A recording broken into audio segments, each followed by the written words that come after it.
আপনি আপনি কি পূর্ণাঙ্গভাবে আপনি শুধু হলো হাত দিয়ে কি করছে আপনি ফ্র্যাকচার হয়েছে না ভেঙে ভাই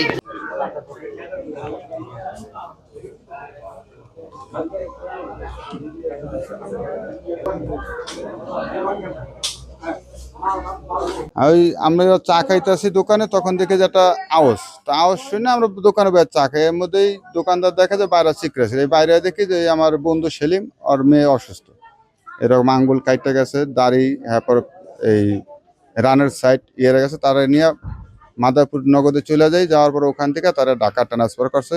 এখন সে ঢাকা নিয়ে গেছে তাকে।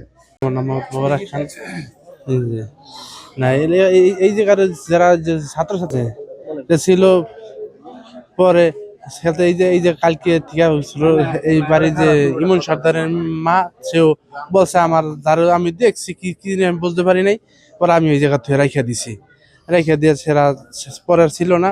পরে আজকে সকালবেলা আমি আমার বাইরের শব্দ হয়েছে, পরে আমরা শুই না চিল্লি মানুষের।